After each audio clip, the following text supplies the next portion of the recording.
Everything that has a beginning has an end. It's a phrase that is, to say the very least, uncomfortable. However, it is nonetheless true, and, well, electronic entertainment series are no different. Hi folks, it's Falcon, and today on gameranx, 10 game franchises that are probably finished. Now, I just want to go ahead and say, sometimes we talk about this kind of stuff, and immediately after, a new entry in the series, or a remaster, or something gets announced. The one in recent memory, to me, was saying, why don't they remaster Soul Reaver? Well, it just seems like they're never gonna do it, though. And then, like, 3 days after the video came out, they announced they had remastered Soul Reaver, and it's like, oh, they have. So give us a little slack if anything like that happens. If anything, let's just count it as part of willing it into existence. I mean, if the franchises are good. There's some pretty serious clunkers on this list. So without any further ado, let's start off with one of those. Number 10. It is Saints Row. As one of the last remaining alternatives to Grand Theft Auto, there was a lot of expectation put on the Saints Row reboot, and the results were not good, particularly on launch day, but I mean, once they had fixed some pretty big problems, that didn't make it better. Like, the game was a buggy mess at the start. The open world, however, was also boring. The story was flat and unfunny, and it's just an all-around disappointment in every way, which really sucks because this is Volition we're talking about here. These guys have done amazing work in the past, like, see the other Saints Row games, and Red Faction Guerrilla, which remains one of my favorites to this very day. The game failed to meet any of the sales expectations set for it, and when Embracer's hopes and dreams died with the promise of massive investment failing, so did Volition. Embracer still owns the rights to the series, but without the developer who made the series, there's not a lot of hope of there ever being a sequel. The reboot was just too big of a flop to ignore, and in general, it seems like the industry is moving away from open-world crime games. Devs still love open worlds, but for some reason, it's probably that Grand Theft Auto just does everything better for the most part. But Grand Theft Auto is the only one. I mean, even the new Mafia game isn't a traditional GTA-style game. It's set in Sicily in the 1900s, which makes it a little closer to Red Dead Redemption than GTA. And it's going to be a linear story with no real open-world elements. So the last crime game standing is still not trying to step on GTA's toes. With the good Saints Row games, it was nice to have an alternative. It was a game where you could drive around, get into shootouts, generally be a bad guy, but it was a little more whimsical. It was more over the top. It was kind of making fun of what it was while being what it was, which is enjoyable. And they were definitely a product of their time. I mean, generally, the cold reception to the reboot shows that while there was some potential there, they didn't do it enough or something. Maybe they could have gotten things back on track with the reboot of the reboot, but it was too late. Even if Embracer hadn't completely killed Volition, it was fairly likely there wasn't going to be any more Saints Row games, at least not for a long time. But with the devs gone and the franchise rights held by what is essentially an IP holding company, no one's going to buy the rights to Saints Row in this year at very least, so that's not happening. The franchise is essentially done.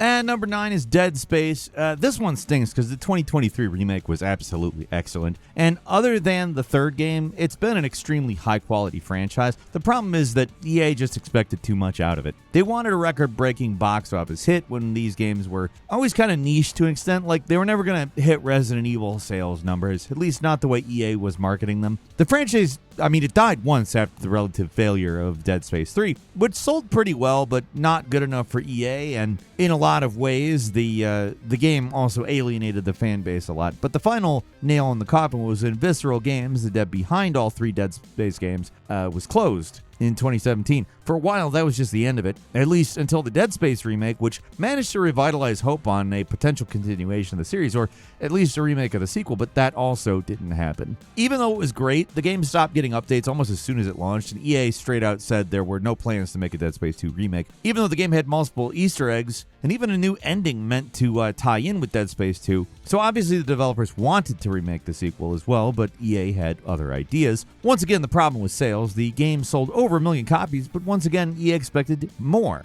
So the series returned to hibernation, and, well, that sucks a lot. Maybe in another 10 years, someone else will come around and remake Dead Space 2 or the first one for the third time? I don't know. They'll get all of our hopes up, and then EA will just put the series back in the box again. I don't know. What I would like to see is a remake of the second one, and then like a reimagining of the third one. But that would cause an escalating amount of money, and clearly it does not sell in the way that EA wants it to sell. Now, you do have to think about the fact that this game came out with a price of $60, and it sold over 1 million copies. Most of it was in the first couple of weeks, so it was mostly at full price. I find it very hard to believe it was a $60 million production budget. It's a remake of a game, and although they did do a lot, it's never as much as making a new game. You have assets to start from, a story to come from, and while they did change some things, expanded on things, tied them in better with the sequel, that's not the kind of work that's creating a story wholesale or a world wholesale. There's no concept art stage, at least not in the same kind of way. For all intents and purposes, it's a much smaller project, despite the fact the game does look immaculate. I don't know, I'm a little thorny about that one because, in all seriousness, there's no reason not to continue it.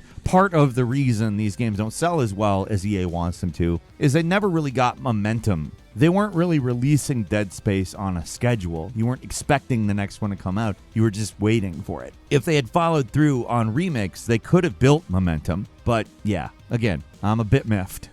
And number 8 is Deus Ex. Like Dead Space, this is another highly acclaimed series that has been put through the cancellation ringer more than once. There is, of course, the year 2000 classic that started it all, which was followed up with the highly flawed Deus Ex Invisible War in 2003, which got mixed reviews, not so great sales, and for a long time that was the end of it. And then in 2011, the series was revived with Deus Ex Human Revolution, which is created by Eidos and published by Square Enix. That game totally revitalized the franchise. It was a big hit, future looked bright, and Square got greedy. Mankind divided, they forced a bunch of unnecessary microtransactions and essentially made the developers cut the game in half, leaving what should have been an even better follow-up to Human Revolution to be seriously compromised. The game ended on an inconclusive cliffhanger that was obviously meant to be the setup for the next game or the second half of this game. But as usual, all the executive meddling damaged the overall sales prospects of the game, and it didn't hit Square's notoriously high sales goals. Square,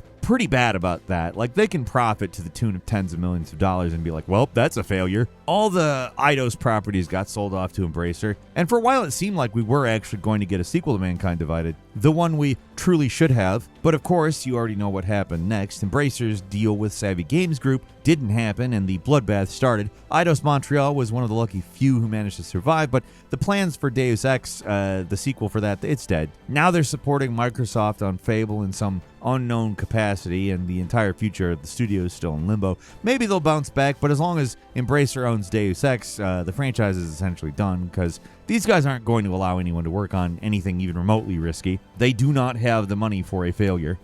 And number 7 is Banjo-Kazooie.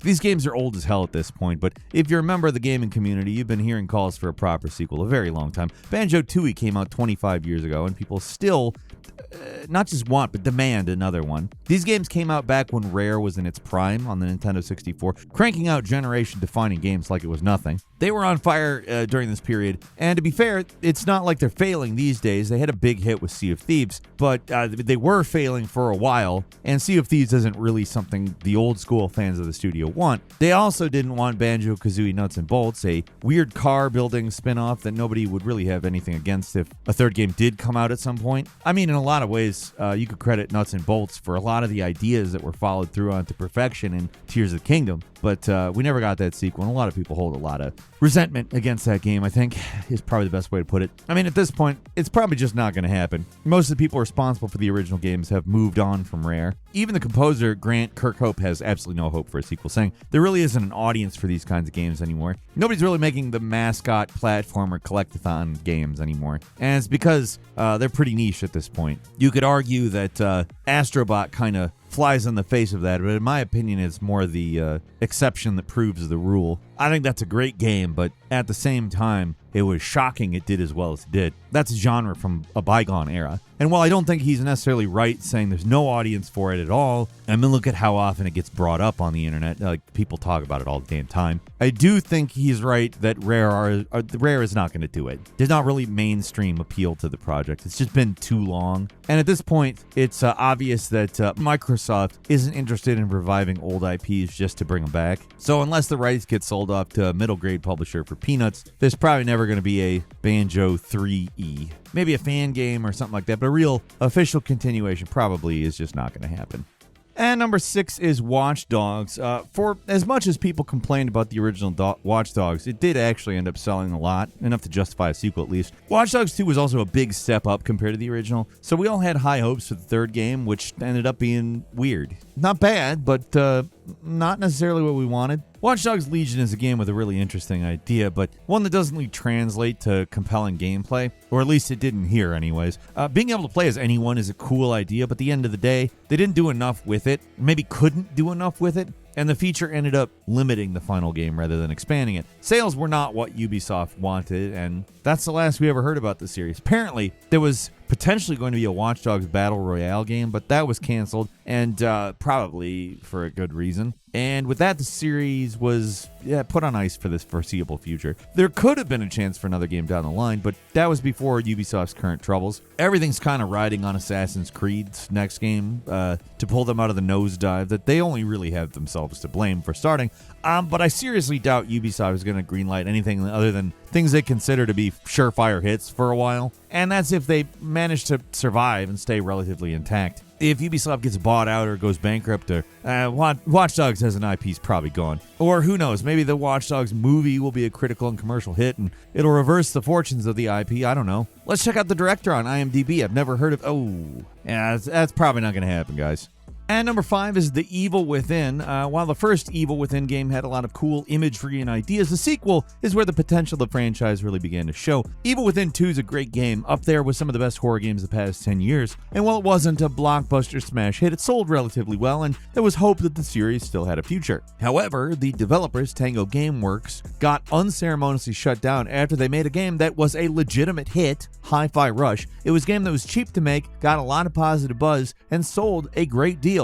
But that wasn't enough to save them because Microsoft just felt that Tango wasn't a good fit for them or whatever. They're very different developers compared to everyone else under the Bethesda umbrella, and I think they just wanted to get rid of them. It sucks they got canned, but for a brief shining moment, it seemed like Evil Within would get saved when Korean publisher Krafton miraculously saved Tango and the Hi-Fi Rush IP, only that's the only Tango IP they got, unfortunately. Microsoft still owns Ghostwire Tokyo and Evil Within, so that's that. Unless Microsoft wants to do anything with them, which I seriously doubt, both franchises are over. Like maybe there's a tiny chance Tango will work with Microsoft again to make another Evil Within, sort of like how Toys for Bob went independent and then immediately turned and made a deal with Xbox. I don't know. I kind of doubt it though. I imagine Tango will stick with their own IPs that they have moving forward.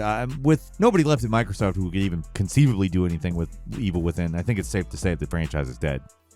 And number 4 is Shenmue. This one is a tough pill to swallow for me. I was one of the original Shen maniacs. I thought the original Shenmue was such an innovative and incredible game. But if there's one big takeaway from the Shenmue saga, I think it's that game devs should never plan for a massive multi-part franchise because it doesn't work. Xeno Saga was supposed to be 6 games. The recent Unknown 9 was meant to be an entire franchise. The Darksiders games still have not delivered on that cliffhanger ending of the first game. Actually, speaking of Darksiders, that could easily be a franchise that we put on this list, but I think there's enough hope left for a potential sequel. Well, with Shenmue, though, there is not very much hope. Unfortunately, the future is looking pretty bleak for Shenmue fans. Sure, there's a bit of false hope from the news that publisher Inon obtained the rights to Shenmue 3, but let's be clear here. These guys don't have the spending power to make a Shenmue 4. They're a port factory making arcade game conversions, some very basic HD remasters. Them publishing Shenmue 3 means that they'll maybe make a Switch port at some point, but that's about it. And there was a lot of fan expectation for Shenmue 3, and depending on who you asked, it failed in almost every possible way. The plot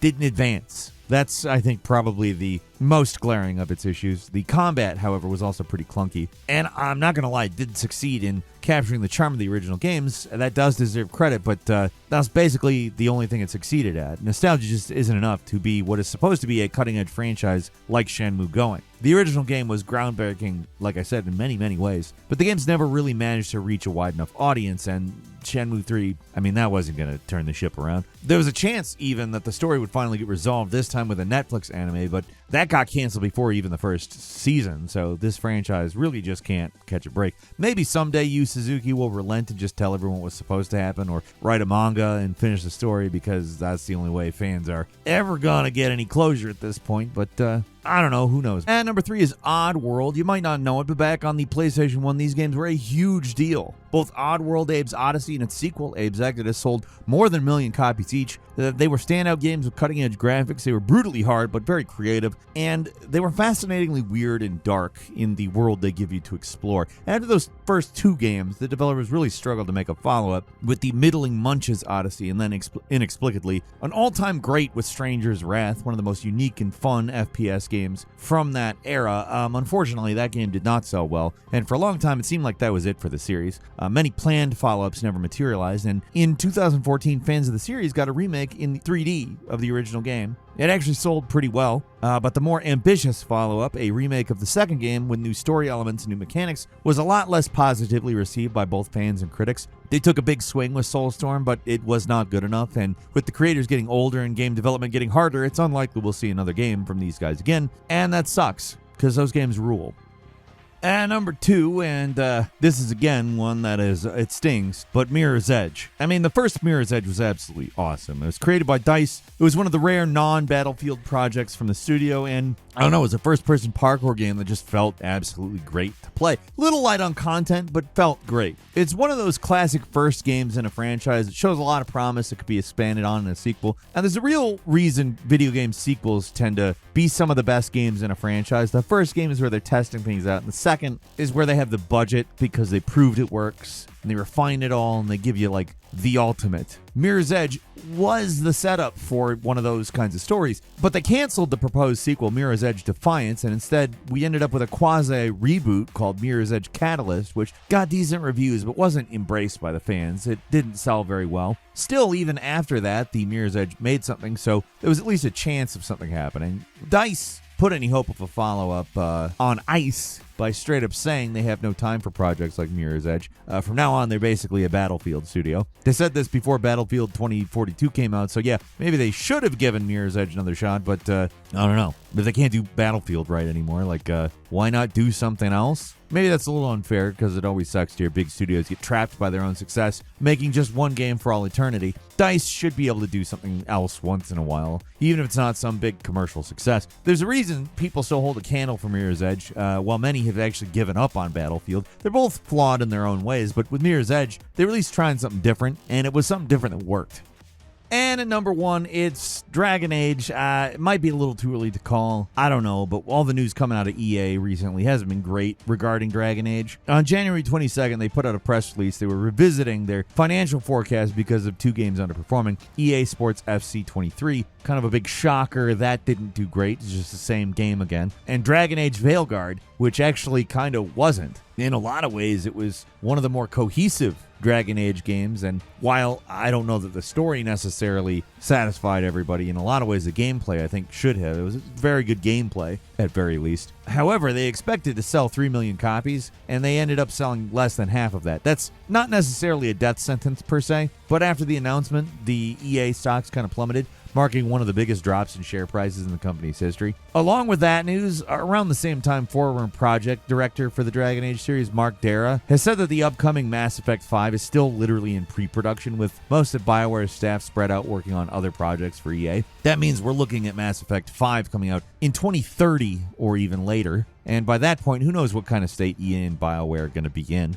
At this point, it's hard to say Mass Effect is definitely going to happen, but it's way too early to call that. On January 24th, the Veilguard received its final update after just 5 months of support, and while it doesn't necessarily mean anything on its own, the final farewell at the end of the developer's message, written in Elvish, feels pretty ominous in this context. Now, some people assumed Veilguard was going to be the last game in the series anyway, but that's actually not. It does contain a secret sequel hook for what could be the final game in the series, but from all the bad news coming out of EA and BioWare recently, it's starting to look like another Dragon Age is probably not happening. A lot of people are kind of happy about that, because the game did end up being pretty controversial, but in my opinion, it still kind of sucks to potentially yet another long-running franchise fail to get a proper conclusion. Maybe I'm wrong about this, but for now, it looks like Dragon Age as a franchise it's finished. And unfortunately, so is this video. That's all for today. Leave us a comment, let us know what you think. If you like this video, click like. If you're not subscribed, now's a great time to do so. We upload brand new videos